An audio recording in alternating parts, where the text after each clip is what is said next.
पुराने जमाने से लेकर आज तक कुछ गरीब परिवार इस मुसीबत से जूझ रहे हैं। पीपलापुर गांव में सुखीराम नाम का एक गरीब आदमी रहता था, जो दिन भर खेती मजदूरी करके अपने घर का पालन पोषण करता था। सुखीराम अपने पत्नी दुर्गा और बेटी सुधा के साथ रहता था। सुखीलाल की बेटी सुधा अब जवान हो चली थी, जिसकी शादी की चिंता सुखीलाल और उसकी पत्नी को सोते जागते रहती थी। सुनिए जी, मुझे आपसे कुछ बात करनी है। हाँ भाग्यवान, कहो क्या बात है। मैं कह रही थी, हमारी दुर्गा अब विवाह योग्य हो चुकी है। अब हमें इसके लिए कोई सुयोग वर देखना शुरू कर देना चाहिए। हाँ भाग्यवान, तुम सही कह रही हो। मैं भी इसी के बारे में कई दिनों से सोच रहा हूँ। बेटी अब जवान हो गई है, हमें इसके लिए अच्छा सा लड़का देखना शुरू कर देना चाहिए। मैं कल ही सुधा के विवाह की बात चलाता हूँ। आप पंडित दीनानाथ जी से क्यों नहीं पूछते? उनके पास तो एक से बढ़कर एक रिश्तों का व्योर होता है। हो सकता है हमारी बच्ची के लिए वो कोई सुयोग्य वर बता दे। ठीक है, मैं कल सुबह ही उनके पास जाता हूँ। सुबह होती है। इस संदूक में क्या ढूंढ रहे हैं जी? मैं इस संदूक में सुधा की जन्म पत्री रखी थी, मिल नहीं रही है। हटिए, मैं देखती हूँ। लीजिए, ये रही। अरे, तुम्हें इतनी जल्दी मिल गई? मैं तो कब से ढूंढ रहा था, मुझे मिल ही नहीं रही थी। इससे पता चलता है आपका बुढ़ापा ज्यादा दूर नहीं है जी। अरे भाग्यवान, तुम भी ना। अभी तो मैंने अपनी बच्ची नहीं ब्याही, अभी मुझे कहाँ से बुढ़ापा आ सकता है।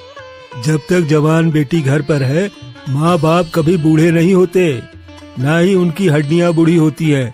अभी तो मुझे मेरी बच्ची के लिए बहुत मेहनत करनी है जी। चलो, मैं पंडित जी के पास होकर आता हूँ। ठीक है जी।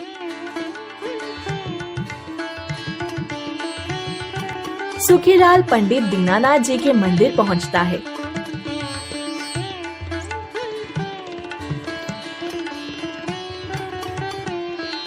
राम राम पंडित जी। राम राम राम राम। आज मंदिर कैसे आना हुआ सुखीलाल? पंडित जी, आपको तो पता है, भगवान की कृपा से हमारी सिर्फ एक ही संतान है। बेटा तो भगवान ने हमें दिया नहीं, एक बेटी दी है। अब बेटी जवान हो गई है, विवाह योग्य हो गई है। अगर आप हम पर थोड़ी सी कृपा कर दें तो मेरी बेटी का विवाह समय से हो जाए। अच्छा, तो ये बात है जी। सुखीलाल, मैं तो सिर्फ एक माध्यम हूँ। जोड़ी तो ऊपर वाले बनाता है। अब जहाँ का दाना पानी सुधा बिटिया की किस्मत में लिखा होगा, वहीं जाएगी। जी पंडित जी, आप बिल्कुल सही कह रहे हैं, पर कर्म तो हमें ही करना पड़ता है ना। सारे गांव के लड़के लड़कियों के विवाह आपके ही मार्गदर्शन में हुए हैं। कोई अच्छा सा रिश्ता अगर आपकी नजर में हो तो हमारे ऊपर भी कृपा दृष्टि करिएगा। लाओ, दिखाओ जन्मपत्री। पंडित दीनानाथ जन्मपत्री देखते हैं और अपने व्योरे को भी देखते हैं। वैसे मेरे पास कुछ लड़कों की जन्मपत्री आई है, वो भी अपने बेटों के लिए सुंदर और सुशील कन्या ढूंढ रहे हैं। अब मैं उन्हें तुम्हारे घर का रास्ता ही बताऊंगा। तुम अब फिक्र मत करो, तुम्हारी बच्ची का जल्दी विवाह होगा। जी पंडित जी, आपका बहुत बहुत धन्यवाद। सदा खुश रहो, सदा खुश रहो।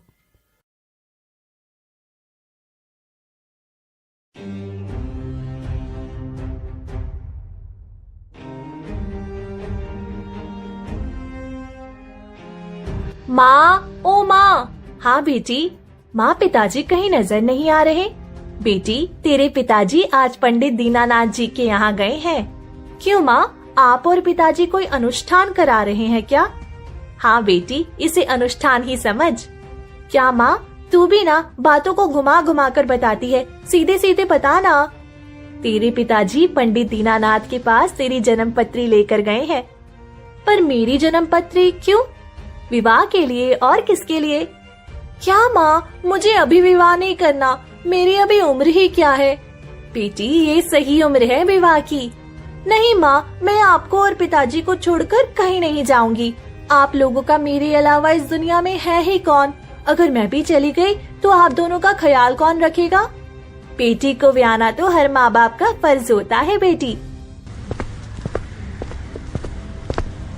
सुखीलाल आता है। आ गए आप?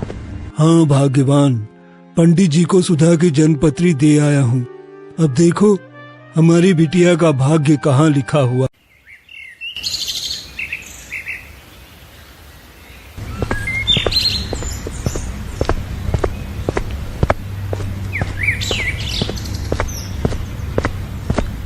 कुछ दिन बाद सुखीलाल के घर सुधा को देखने लड़के वाले आते हैं। सुखीलाल जी, ये मेरा बेटा है, बड़ा ही योग्य है और हमारे पास जमीन जायदाद की कोई कमी नहीं है। गाय भैंस सभी हैं। आपकी बेटी खुश रहेगी हमारे यहाँ। जी, फिर ये रिश्ता मैं पक्का समझूं? हाँ हाँ, पर उसके पहले कुछ लेन देन की बातें हो जाती तो अच्छा होता। लेन देन? जी सुखीलाल जी, लेन देन। पर मेरे पास तो देने के लिए कुछ भी नहीं है। अरे क्या कुछ नहीं है, तो अपनी बेटी अपने पास रखो, हम चलते हैं। चलो बेटा। अरे अरे सुनिए तो, मेरी बात तो सुनिए। इतना कहकर वे वहाँ से चले जाते हैं। हो सकता है इससे अच्छा रिश्ता हो हमारी सुधा की किस्मत में। कुछ दिन बीतने के बाद फिर से सुधा को देखने लड़के वाले आते हैं। वाह, सच में सुधा कितनी सुंदर है। मुझे तो सुधा बहुत पसंद है जी। अब आप ही बता दीजिए जी। हाँ भाग्यवान, लड़की तो वाकई अच्छी है। बहन जी, भाई साहब, हमें आपकी बेटी पसंद है। ठीक है बहन जी, फिर हम पंडित जी को बुलाकर कोई शुभ मुहूर्त भी निकलवा लेते हैं। अरे अरे रुकिए जी, जल्दी क्या है, पहले थोड़ी बहुत दहेज की बातें कर लेते हैं, उसके बाद मुहूर्त भी निकाल लेंगे। क्या जल्दी है? दहेज? पर बहन जी, मैं ठहरा एक गरीब मजदूर, 2 वक्त की रोटी भी बड़ी मुश्किल से जुटा पाता हूँ। आप लोगों को दहेज कहाँ से दूंगा भला? भाई साहब, फिर तो आप अपनी बेटी का विवाह भूल ही जाइए। बिना दहेज के कौन करेगा आपकी बेटी से शादी?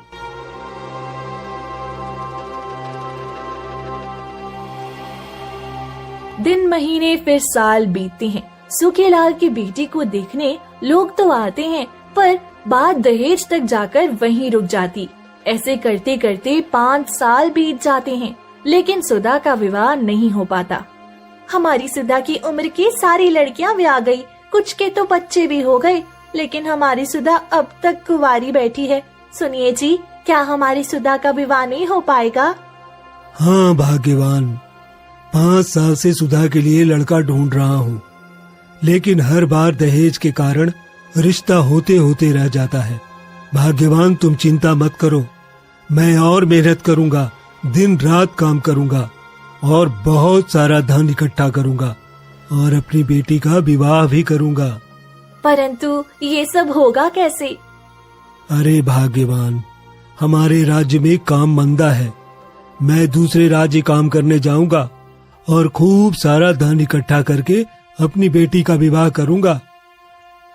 तुम अपना और सुधा का ख्याल रखना। सुखीलाल काम की तलाश में दूसरे राज्य चला जाता है।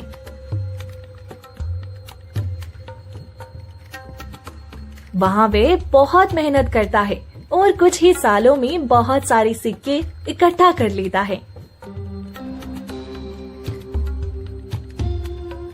बहुत समय हो गया है घर से दूर आए हुए।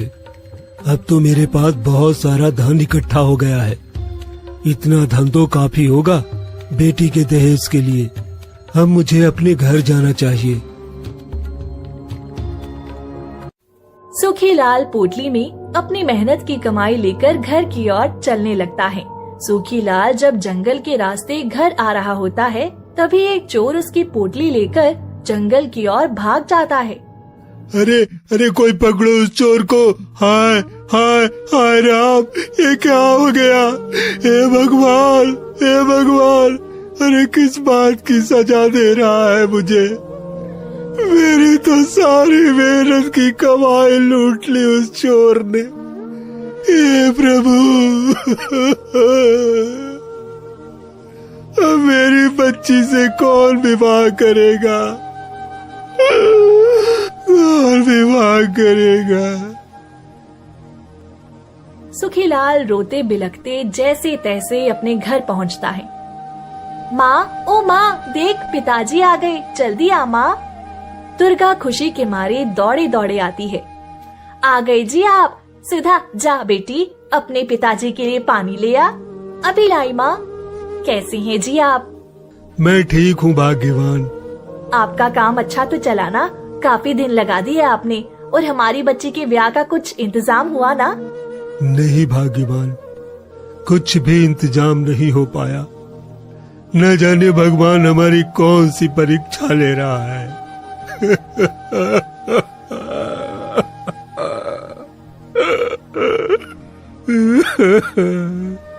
अरे आप रो क्यों रहे हैं? क्या हुआ है आपको? भाग्यवान, मैंने मेहनत से जो भी कमाया था उसे अपने साथ लेकर लौट रहा था, लेकिन एक चोर मेरे पास आया और उसने मेरी सारी मेहनत की कमाई छीन कर ले गया। अब मैं पूरी तरह से बेबस और लाचार हो गया हूँ। अब मैं कुछ नहीं कर सकता। कोई बात नहीं, शायद वो पैसे हमारी किस्मत में थे ही नहीं। आप एक काम करिए, आप इसी राज्य में कहीं कोई काम देख लीजिए। सुखीलाल अपने ही राज्य में एक सेठ के पास काम की तलाश में जाता है। ठीक है, तुम जंगलों से रोज मेरे लिए लकड़ियां ले आया करना। उसके बदले में मैं तुम्हारी मेहनत दे दिया करूंगा। जी सेठ जी। समय बीतता है और सुखीलाल बहुत सारा धन इकट्ठा कर लेता है। अरे भाग्यवान, अब मैंने बहुत सारा धन इकट्ठा कर लिया है। अब तो मैं अपनी बेटी का ब्याह करके ही रहूंगा। कुछ दिन बाद लड़के वाले फिर से सुधा को देखने आते हैं। सुखीलाल, तेरी बेटी को अपने घर की बहू तो बना लूंगा, परंतु। अरे आप चिंता मत करिए, मैंने अपनी बेटी के दहेज के लिए कुछ सिक्के इकट्ठा करके रखे हैं। मैं अभी उसे आपको दिए देता हूँ। लीजिए, ये सारे सिक्के आप रख लीजिए। सुखीलाल, तूने हमें भिखारी समझा है क्या? हैं? ये क्या तू हमें भीख दे रहा है? इतने में हमारा क्या होने वाला है? हमें और धन चाहिए, तभी ये ब्याह होगा। पर मेरे पास तो इतने ही सिक्के हैं। हाँ, तो फिर ये सिक्के अपने पास ही रख। हमें ना तेरे ये सिक्के चाहिए और ना ही तेरी बेटी, समझे?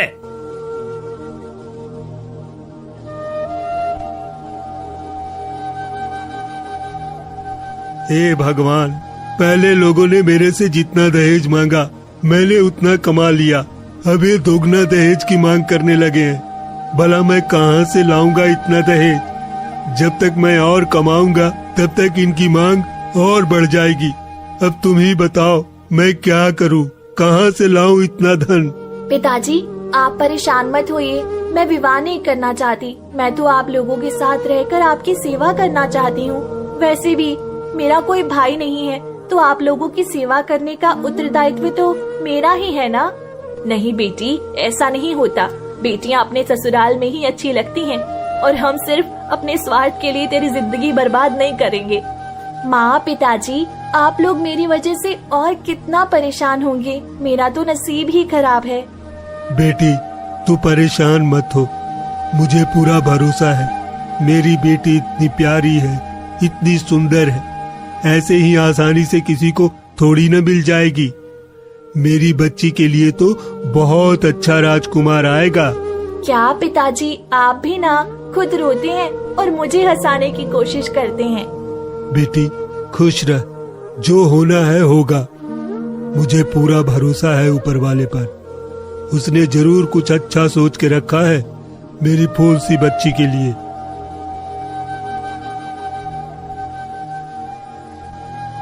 समय बीतता है।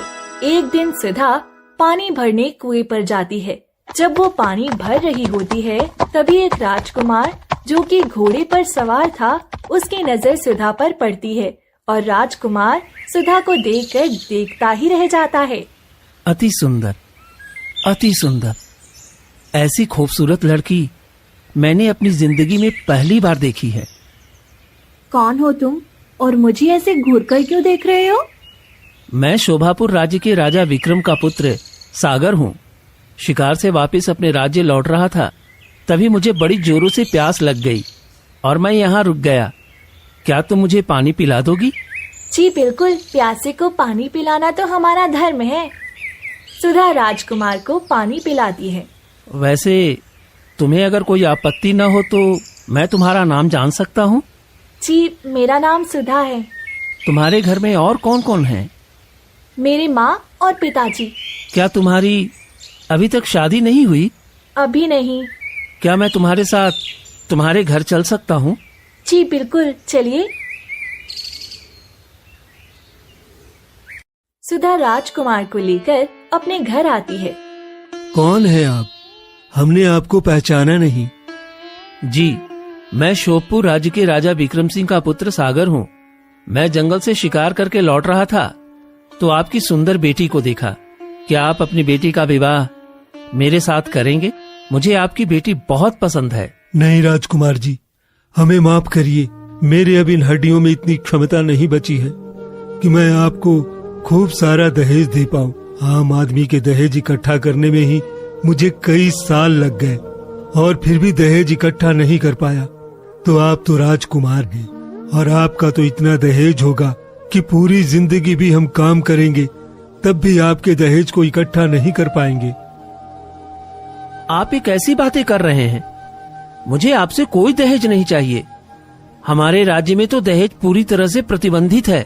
हम ना किसी से दहेज लेते हैं, ना ही किसी को दहेज लेने देते हैं। अपनी मर्जी से कोई माँ या पिता अपनी बेटी को जो दे दे वही स्वीकार करना पड़ता है। क्या सच में आपके राज्य में ऐसा होता है? जी बिल्कुल, हमारे राज्य के सख्त नियम हैं। अगर कोई दहेज लेते पकड़ा जाता है तो उसे हम सजा के रूप में आजीवन कारावास देते हैं। पर राजकुमार, हमारे इस राज्य में ऐसे कोई नियम नहीं है। यहाँ पर बेटी के बाप को अंतिम सांस तक झुकना होता है। क्या आपके राज्य के राजा ने दहेज प्रथा के विरुद्ध कोई नियम नहीं बनाए? जी नहीं राजकुमार, हमारे राज्य में तो ऐसे बहुत से गरीब परिवार हैं जो अभी भी दहेज की मार से जूझ रहे हैं। आप चिंता मत करिए, अब से कोई गरीब दहेज की मार से नहीं मारा जाएगा।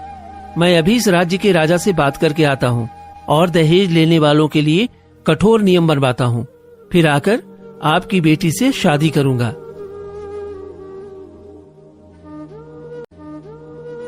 राजकुमार उसी राज्य के राजा के पास जाता है। प्रणाम महाराज। प्रणाम। कौन हो तुम? महाराज, मैं शोभपुर राज्य के राजा विक्रम सिंह का पुत्र सागर हूँ। मुझे आपसे कुछ बहुत जरूरी बात करनी है। हाँ, कहो। महाराज, आपके राज्य में प्रजा बड़ी दुखी है। ये तुम क्या कह रहे हो? जी महाराज, शायद आप राज्य में होने वाले दहेज प्रथा से अवगत नहीं हैं। इस गांव में आधे से ज्यादा लोग दहेज की मार से प्रभावित हैं। आपके राज्य में गरीब को दहेज के नाम पर लूटा जा रहा है और आप हैं कि आपको खबर तक नहीं। इस राज्य के बहुत सारे गरीब परिवार इस दहेज जैसी कुप्रथा से जूझ रहे हैं। महाराज, आप इस राज्य के राजा हैं और राजा का फर्ज है अपनी प्रजा को देखना कि वो राज्य में कितनी खुश है, उसे कोई परेशानी तो नहीं, या राज्य में कोई ऐसी विकृति तो नहीं फैल रही जो राज्य के पतन का कारण बने। क्या मेरे राज्य में इतना कुछ हो रहा है? वाह महाराज, कैसे राजा हैं आप। आपको अपने ही राज्य के बारे में जानकारी नहीं है। आपके राज्य की प्रजा कितनी परेशान है और आप आराम से बैठे हुए हैं। आपके पास इसका कोई हल नहीं? हल तो तब होगा राजकुमार जब मुझे समस्या मालूम होगी। मेरे राज्य में इतना कुछ हो रहा है और मुझे इस बात की जानकारी भी नहीं। जी महाराज, आपके राज्य को दहेज नाम की बीमारी खोखला कर रही है। राजकुमार, तुमने मेरी आंखें खोल दी है बताकर, वरना मुझे तो कभी पता ही नहीं चलता। राजकुमार, आप ही मुझे बताएं कि अब मुझे क्या करना चाहिए जिससे मेरा राज्य इस बीमारी से बच जाए। महाराज, हमारे राज्य का नियम है कि हमारे राज्य में न कोई दहेज लेता है न देता है। जो अपनी मर्जी से देता है वो अपनी खुशी से देता है और खुशी खुशी लोग विवाह करते हैं। अच्छा, ये तो बहुत अच्छी बात है। जी महाराज, पर आपको तो ये भी नहीं पता कि आपके राज्य के गरीब परिवार की कितनी लड़कियों ने इस दहेज के कारण फांसी लगा ली। कितनों के माँ बाप ने इस दहेज की आग में खुद को खत्म कर दिया, क्योंकि उनके माँ बाप अपनी बेटियों के लिए दहेज ही नहीं जुटा पाए। कितनी लड़कियां आज बिना विवाह के जीवन निर्वाह कर रही हैं। राजकुमार की बातें सुनकर राजा की आंखों में आंसू आ जाते हैं। मंत्री जी, सभा बुलाई जाए, हम आज ही इस प्रथा का अंत करेंगे। सभा बुलाई जाती है। आज के बाद अगर इस राज्य का कोई दहेज मांगेगा तो उसे उम्र कैद की सजा दी जाएगी। अगर कोई आदमी खुशी से कुछ देना चाहता है तो दे सकता है, लेकिन अगर दहेज के नाम पर किसी गरीब को परेशान किया जाता है तो उसे कड़ी से कड़ी सजा सुनाई जाएगी। राजा की बात सुनकर पूरे राज्य में खुशियों की लहर दौड़ जाती है। सारे बहुत खुश होते हैं। वहीं राजकुमार भी अपने राज्य वापस आता है और सारी बातें अपने पिताजी को बताता है। पिताजी, वो लड़की मुझे बहुत पसंद है, मैं उससे विवाह करना चाहता हूँ। ठीक है बेटी। राजकुमार सुधा के घर आता है और उससे विवाह कर अपने राज्य की राजकुमारी बना लेता है और सुधा के माता पिता को भी अपने साथ अपने राज्य ले जाता है।